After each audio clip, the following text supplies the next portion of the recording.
શ્રી ગણેશાય નમઃ. ધર્મરાજાની વાર્તા. આજે આપણે પવિત્ર ધર્મરાજાની વાર્તા સાંભળીશું. આ મહિનો ખૂબ પવિત્ર મહિનો છે. પોષ મહિનામાં મકર સંક્રાંતિના દિવસથી ધર્મરાજાનું વ્રત શરૂ કરાય છે. મિત્રો, આ મહિનામાં મકર સંક્રાંતિના દિવસે દાન પુણ્ય કરવાનો પણ ખૂબ મહિમા છે, ખૂબ વધારે મહત્ત્વ છે. આજે આપણે આ પોષ મહિનાની મકર સંક્રાંતિના દિવસે ધર્મરાજાની વાર્તા સાંભળીશું. શ્રદ્ધાપૂર્વક ધ્યાનથી હૃદયથી આ વાર્તા સાંભળીશું. એવું માનવામાં આવે છે કે ધર્મરાજાની વાર્તા પૂરી શ્રદ્ધાથી સાંભળવામાં આવે તો ઘરમાં સુખ, સમૃદ્ધિ અને શાંતિનો વાસ થાય છે અને ખૂબ લાભ થાય છે. તો આ વાર્તા અંત સુધી જરૂર સાંભળજો મિત્રો. અને વાર્તા ચાલુ કરીએ તેના પહેલાં વિડીયોને એક લાઈક કરી અને નવા હોય તો ચેનલને સબસ્ક્રાઈબ પણ જરૂરથી કરી લેજો. તો ચાલો આપણે શરૂ કરીએ ધર્મરાજાની વાર્તા. સામાન્ય રીતે આ વ્રત મકર સંક્રાંતિના દિવસથી લેવાય છે અને 6 માસ સુધી ચાલે છે. વ્રત કરનારે નાહી ધોઈ વાર્તા સાંભળવી અને વાર્તા સાંભળતી વખતે ધર્મરાજા એમ બોલતું જવું. ધર્મરાજાની વાર્તા. રામપુર નામના એક ગામમાં એક ગરીબ બ્રાહ્મણ રહેતો હતો. તે બ્રાહ્મણને 2 દીકરા અને 1 દીકરી હતી. ઘરમાં ખૂબ ગરીબી હતી તો પણ આ પરિવાર ખૂબ નીતિવાન હતું અને રોજ એક અતિથિને જમાડ્યા વગર જમતા નહીં. જો કોઈ અતિથિ ન મળે તો ચકલાને ચણ નાખી અને ગાયોને ઘાસ નાખી ત્યારબાદ જ જમવું, એવી તેમણે ટેક લીધી હતી.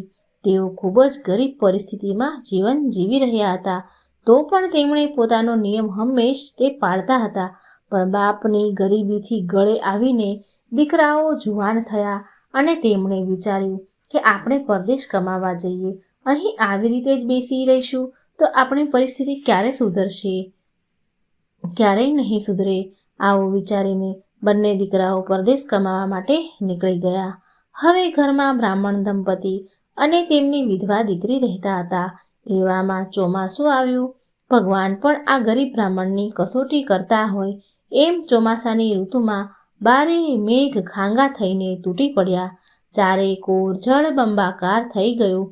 આવા ભયંકર વરસાદમાં આંગણે અતિથિ આવવાની તો વાત દૂર રહી, પરંતુ ક્યાંય ચકલું એ ફરકતું નહીં. આવો ભયંકર વરસાદ સતત 15 દિવસ સુધી આવતો રહ્યો અને આ બ્રાહ્મણ પરિવાર નિયમ અનુસાર કોઈ અતિથિને જમાડ્યા વગર જમતા નહીં.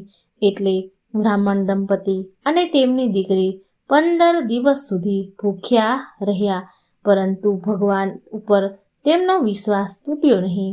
પોતાના ભક્તના આખા પરિવારને ભૂખ્યા જોઈને ભગવાનથી પણ રહેવાયું નહીં.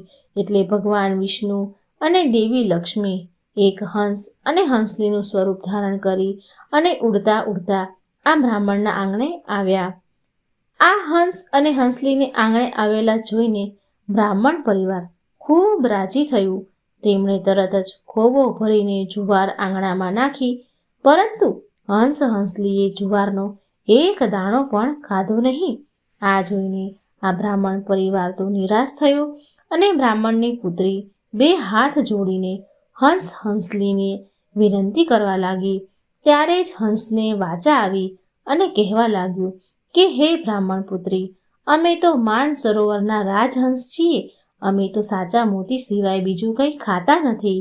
આ સાંભળીને ત્રણેય જણા મૂંઝાઈ ગયા કે ઘરમાં એક ટંક ખાવાનું અનાજ પણ નથી અને આવી ભયંકર ગરીબ પરિસ્થિતિમાં સાચા મોતી ક્યાંથી લાવવા.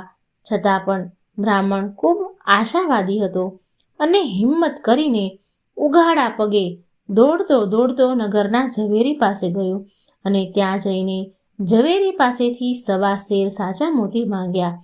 ઝવેરી આ બ્રાહ્મણની વાત સાંભળીને આશ્ચર્યમાં પડી ગયો અને વિચારવા લાગ્યો કે આ ગરીબ બ્રાહ્મણ તેમની આખી જિંદગી મહેનત કરશે ને તો પણ આટલા મોતી મને પાછા આપી શકે તેમ નથી. આ બ્રાહ્મણ ખૂબ ગરીબ છે તેવી ઝવેરીને ખબર હતી, પણ બ્રાહ્મણને તેનું પોતાનું મકાન વેચીને પણ આ મોતીની કિંમત ચૂકવી દઈશ તેવું વચન આપ્યું. એટલે ઝવેરીએ બ્રાહ્મણ પર વિશ્વાસ કરીને 1.25 શેર સાચા મોતી બ્રાહ્મણને આપ્યા. બ્રાહ્મણ આ મોતી લઈને ખૂબ રાજી થઈ ગયો. પોતાના ઘેર આવ્યો અને ઘરે આવીને પોતાના આંગણામાં આ સાચા મોતી વેર્યા. એટલે તરત જ પહેલા હંસ અને હંસલી મોતીનો ચારો ચરવા લાગ્યા. ત્યારબાદ આંગણામાં જ રહેલી એક ત્રાંબા કુંડી હતી. એ ત્રાંબા કુંડીમાંથી પાણી પીને પાંખો ફફડાવતા હંસ અને હંસલી ઉડી ગયા. આ બાજુ 15 દિવસના ઉપવાસ બાદ બ્રાહ્મણ પરિવારે પારણા કર્યા. જમ્યા બાદ દીકરી આંગણું વાળવા લાગી. ત્યારે જ તેની નજર ખૂણામાં પડેલા એક મોતી ઉપર પડી. એટલે તેમણે એ મોતી લઈને તુલસીના ક્યારામાં મૂક્યું. બીજા જ દિવસે બ્રાહ્મણના પત્ની તુલસીને પાણી રેડવા આવ્યા. ત્યારે તેમણે જોયું તો તુલસીની ડાળે મોતીની શેરો લટકે, આ ઝુમખા લટકતા હતા. આ જોઈને બ્રાહ્મણ અને તેની પુત્રીને બોલાવીને બધી વાત કરી. આ જોઈને ત્રણે ખૂબ રાજી થયા. બ્રાહ્મણ તો તે મોતીના ઝુમખામાંથી 1.25 શેર મોતી વીણીને પેલા ઝવેરીને પાછા આપી આવ્યો. ઝવેરી પણ આવા પાણીદાર મોતી જોઈને ચોંકી ગયો. તેમણે તો મોતીમાંથી પોતાની દીકરી માટે એક હાર બનાવ્યો અને દીકરી તે હાર પહેરીને રાજકુમારી સાથે રમવા ગઈ. રાજકુમારી આ હાર જોઈને રાજી થઈ ગઈ અને તેમણે તેના પિતા પાસે એવા જ હારની માંગણી કરી. એટલે રાજાએ તરત જ તે ઝવેરીને મહેલમાં બોલાવે છે અને આવો જ હાર બનાવવાનો કહે છે.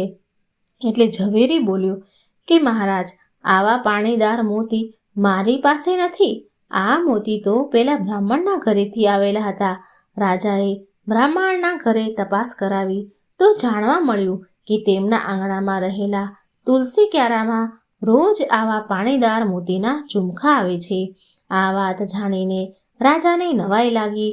એટલે તે રાજા પોતાના સૈનિકોને સાથે લઈને બ્રાહ્મણના ઘરે આવ્યો અને પોતાની નજરે આ તુલસી ક્યારામાં મોતીના ઝુમખા લટકતા જોયા. એટલે રાજાને લાલચ જાગી. રાજાએ પોતાની સત્તાને જોરે આખા તુલસી ક્યારો ઉપાડી લેવા કર્યું. જ્યાં હાથ લાંબા કર્યા ત્યારે જ તેના હાથ ચોંટી ગયા. તુલસીના ક્યારે ચોંટી ગયા. એટલે રાજાના સૈનિકોએ રાજાના હાથ છોડાવવા માટે પ્રયાસ કર્યા. ત્યાં તો સૈનિકોના હાથ પણ ચોંટી ગયા. એટલે સૈનિકો ગભરાઈને બૂમાબૂમ કરવા લાગ્યા. આ સાંભળીને બ્રાહ્મણ અને તેમની પત્ની બહાર દોડીને આવ્યા અને તેમણે તુલસીમાને પ્રાર્થના કરી. એટલે રાજા અને તેમના સૈનિકોના હાથ છૂટા પડ્યા. ત્યારબાદ રાજા અને તેમના સૈનિકોએ બ્રાહ્મણ અને બ્રાહ્મણીની માફી માંગી. ત્યારબાદ તેઓ રાજમહેલમાં પાછા ચાલ્યા ગયા અને બ્રાહ્મણના ઘરે તો રોજ મોતીના ઝુમખા આવવા લાગ્યા. થોડા સમયમાં તો આ ગરીબ બ્રાહ્મણ ખૂબ જ ધનવાન થઈ ગયો અને સુખ શાંતિથી રહેવા લાગ્યા. એટલે આ બ્રાહ્મણે પોતાના બંને દીકરાઓને પરદેશથી પાછા તેડાવી લીધા અને કહ્યું, દીકરાઓ, અમારું આયુષ્ય હવે પૂરું થવા આવ્યું છે. અમારા દેહનો કોઈ ભરોસો નથી. અમે આજે જીવતા છીએ, કદાચ આવતીકાલે જીવતા ન પણ હોઈએ. એટલે અત્યારે જ તમને હું એક વાત કહી દઉં છું કે આપણા ઘરમાં જે કાંઈ છે તેના 3 ભાગ પાડજો. 2 ભાગ તમારા બંને ભાઈઓના અને 3જો ભાગ તમારી વિધવા બહેનને આપજો. થોડા સમય બાદ આ બ્રાહ્મણ દંપતી મરણ પામ્યા. ત્યારબાદ આ વિધવા બહેન પોતાના બંને ભાઈઓને ધામધૂમથી પરણાવે છે અને ઘરમાં 2 ભાભીઓ આવી. ભાઈઓ તો પોતાની પત્નીઓ સાથે રંગરાગમાં વ્યસ્ત હતા. એટલે માતા પિતાની ટેક ભૂલી ગયા. પરંતુ દીકરી તો અતિથિને જમાડ્યા પછી જ જમતી હતી. તેમના ઘરે રોજ તુલસી ક્યારે મોતીના ઝુમખા આવે તેના રોજ 3 ભાગ પડે. બંને ભાભીઓને આ ગમ્યું નહીં. તેમને થયું કે બહેન ખાય છે અમારી સાથે અને તેમનો ભાગ અલગ. એક દિવસ મોતીના ભાગ પાડતા હતા ત્યારે મોટી ભાભીએ કહ્યું કે તમારી બહેન રોજ 3જો ભાગ લે છે અને તેમને રોટલા ટીપીને અમારે ખવડાવવાના. જો તેમને ત્રીજો ભાગ લેવો હોય તો તે જુદા રહે. ભાભીના આવા કડવા વચનો સાંભળીને વિધવા બહેનને ખૂબ ખૂબ દુઃખ થયું. ત્યારથી તે અલગ રહેવા લાગી અને મા બાપની ટેક પણ તેણે સાચવી. મા બાપની ટેક પ્રમાણે જ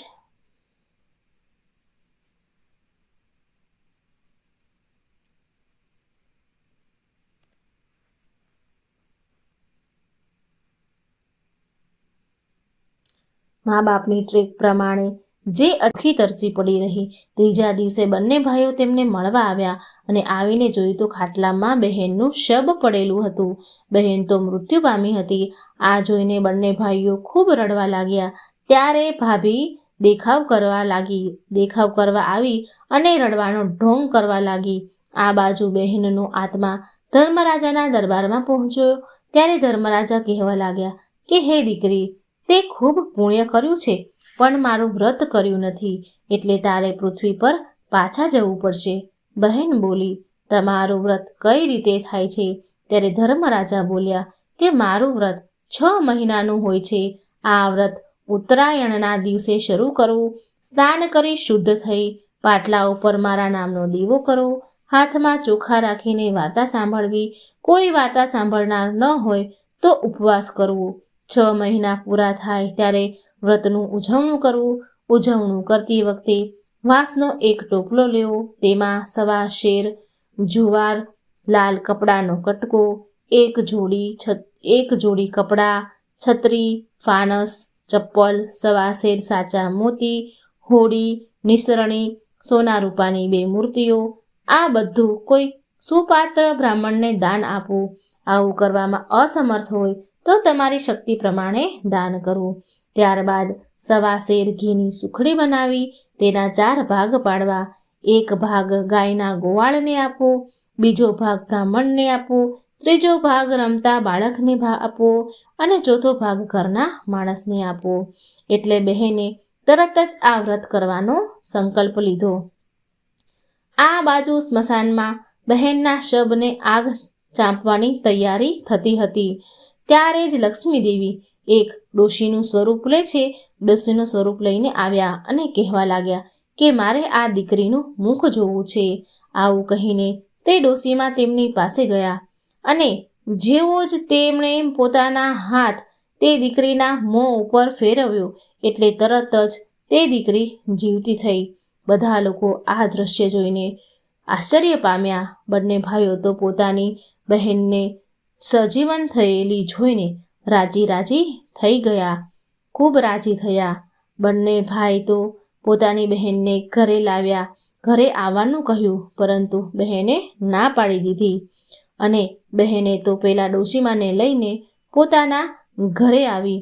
થોડા સમય બાદ ઉત્તરાયણ આવવાની હતી એટલે થોડા સમય બાદ ઉત્તરાયણ આવી એટલે બહેને ધર્મરાજાનું વ્રત કર્યું.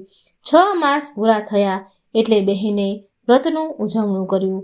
એ વખતે ડોશીમાં બોલ્યા કે દીકરી, હવે તો તને ધર્મરાજા જ ના દૂતો લેવા આવશે.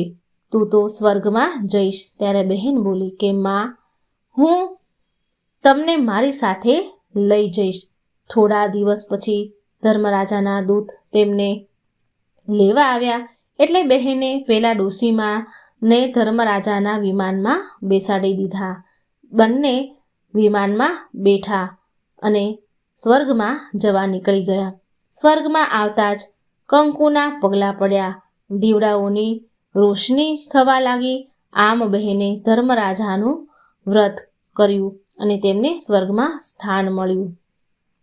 તો હે ધર્મરાજા, જો કોઈ પૂર્ણ શ્રદ્ધા ભક્તિથી તમારું વ્રત કરે તેના પર તમે તમારી અમી દ્રષ્ટિ રાખો અને તેને સ્વર્ગમાં સ્થાન આપજો.